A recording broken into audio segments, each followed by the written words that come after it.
Hi guys.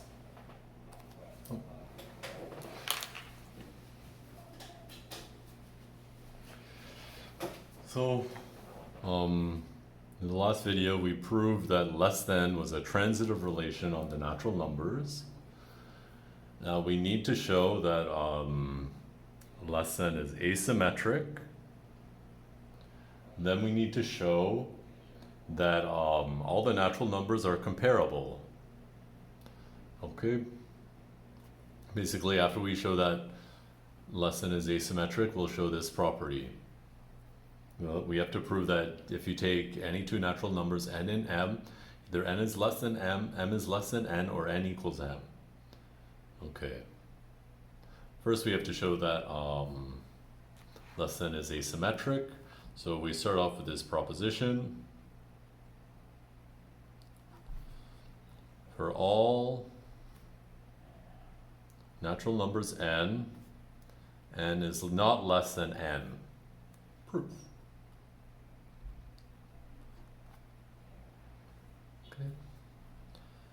We let P of n be the statement that n is not less than n. Okay. The base case is P of 0. Well, 0 is not less than 0 since 0 is not an element of the empty set. Okay. If 0 was less than 0, 0 would be an element of 0. 0 is the empty set. Empty set has no elements. Okay. Now assume, so now is our inductive hypothesis, assume P of k, that is, k is not less than k. And let's suppose for a contradiction,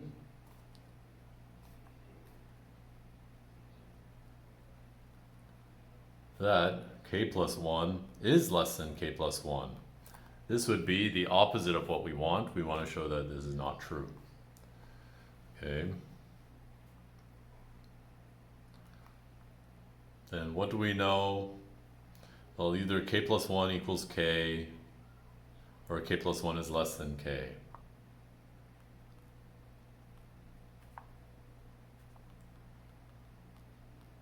That's from the previous proposition, which says that n is less than k plus 1 if and only if n equals k, or n is less than k. And we're just applying this with n, where n equals k plus 1.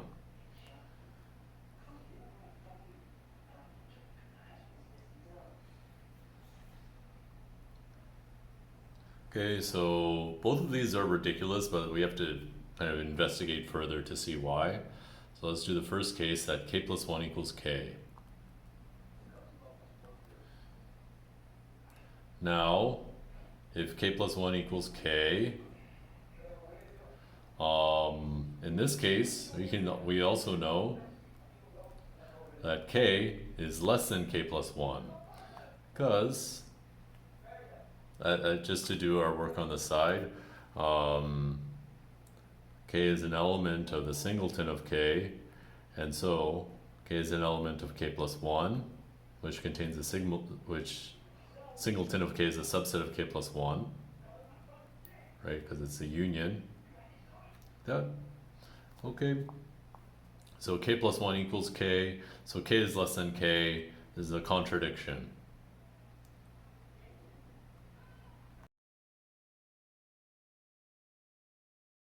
K is not less than k by our inductive hypothesis. The other case is that k plus 1 is less than k. Again, this is ridiculous, but we need to explain why. Okay, if k plus 1 is less than k, what happens? Well, again, we have k is less than k plus 1. So we have this chain. So this case is that k plus 1 is less than k, and we know that k is less than k plus 1, but less than is transitive by transitivity. Again, this is This is a contradiction by our inductive hypothesis. Okay, so in both cases we get a contradiction. Okay, and we suppose for a contradiction that k plus 1 is less than k plus 1, and we achieved it in both cases. So this is not true.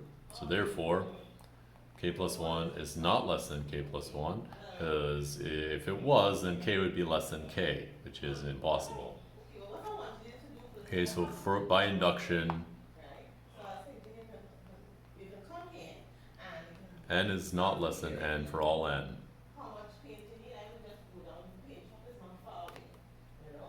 The end. Okay, so now we have shown that n is not less than n. Now let's briefly explain why that means that less than is asymmetric. Okay.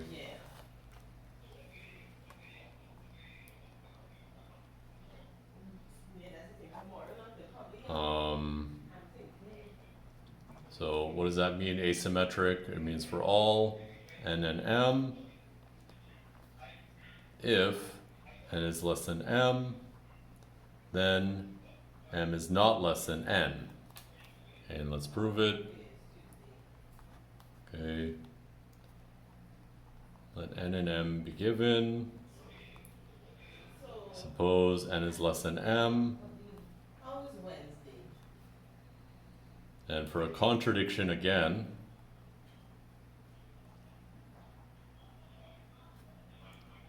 suppose m is less than n. Then by transitivity,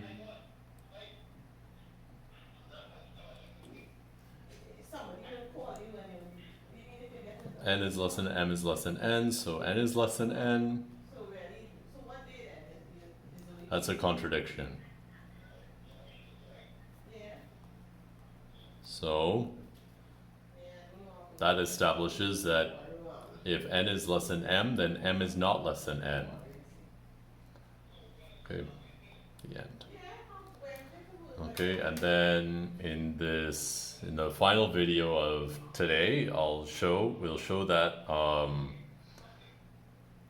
this law that says for all integers, or for all natural numbers n, m, only one of the three things is possible. N is less than m, at exactly one thing is possible. N is less than m, or m is less than n, or they're equal.